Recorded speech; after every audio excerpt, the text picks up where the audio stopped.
Ethan Brooks had never been the loudest person in the room. In Dallas, Texas, he was known as a calm, dependable executive who solved problems before they became disasters. As a single father raising his 8-year-old daughter, Lily, Ethan had learned how to balance responsibility at home with pressure at work for 7 years. He had worked at Grant Industries, a nationwide logistics and technology company. He started as a junior operations specialist. Through discipline and determination, he eventually became the director of strategic operations.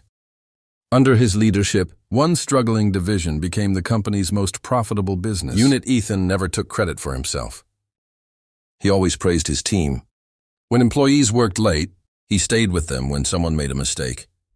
He helped fix it instead of humiliating them.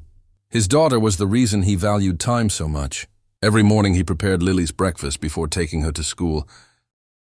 Every afternoon, whenever possible, he picked her up himself one Friday. Lily had a school science presentation. "Daddy, you'll be there, right?" Ethan smiled. "I wouldn't miss it." But that same morning, Ethan received an invitation to an executive strategy meeting. The CEO, Victoria Grant, was reviewing candidates for a new executive position. Ethan's name was among them. His colleagues believed he was the obvious choice. He had the strongest division. His numbers were excellent. His team had the highest retention rate in the company, and several major clients had personally praised his leadership. Before the meeting, Ethan's assistant smiled. "You're getting that position." Ethan laughed. "Don't jinx it." The meeting began at 10. Victoria sat at the head of the conference table. Several executives presented their recommendations.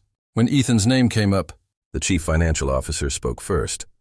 "His division has exceeded every target for the last 3 years. Another executive added client satisfaction is higher under Ethan than anywhere else in the company."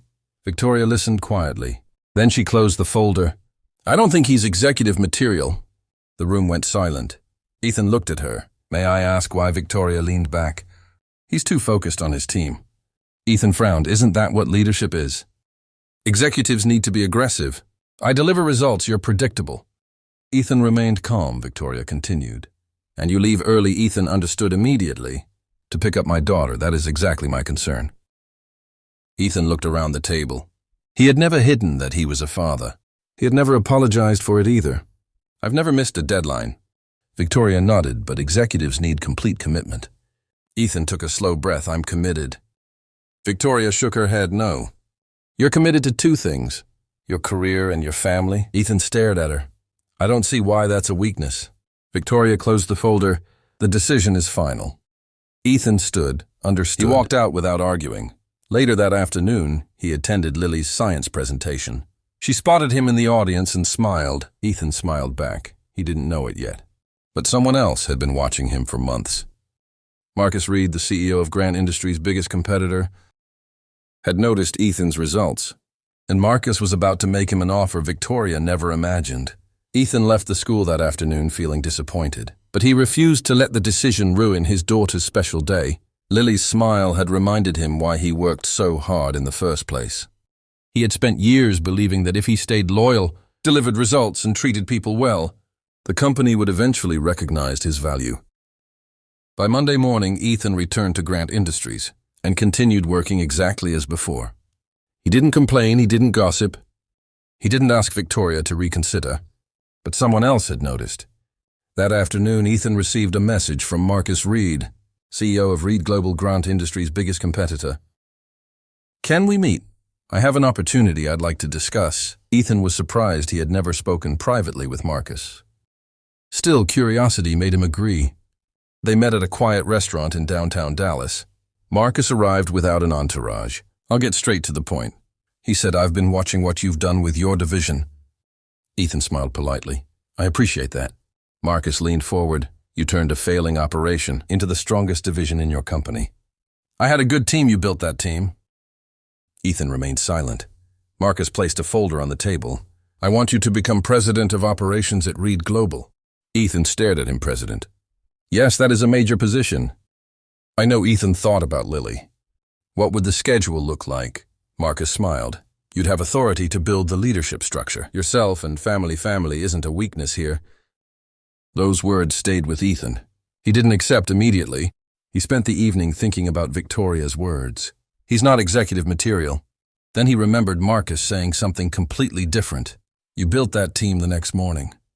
Ethan accepted the offer. His resignation shocked Grant Industries. Victoria received it during an executive meeting. She stared at the letter, Ethan is leaving. The CFO nodded. Reed Global hired him. Victoria frowned for what position, President? The room became silent. Victoria immediately called Ethan. He answered calmly. Hello, Victoria. You're leaving, yes. You should have discussed this with me. Ethan paused. I did discuss my future with you. When at the promotion meeting, Victoria remembered you're making a mistake. Ethan looked out his office window. I don't think so within months. The results proved him right.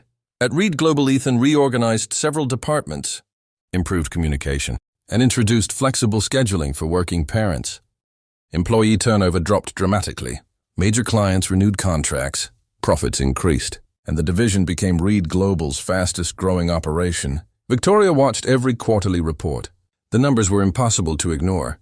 The man she had called not executive material was now leading an entire corporation. Eventually, Victoria invited Ethan to her office. I owe you an apology, she said. Ethan nodded. I appreciate that. We'd like you back. Victoria offered him a huge salary increase. Ethan smiled. Thank you. But I'm happy where I am. Victoria looked disappointed. Why? Ethan answered honestly. Because someone finally gave me the chance to prove what I could do. He picked up his coat. And because my daughter knows I'll be home for dinner. He walked away calmly. Victoria remained behind. Realizing that the employee she had underestimated had never lacked executive potential, she had simply failed to recognize it.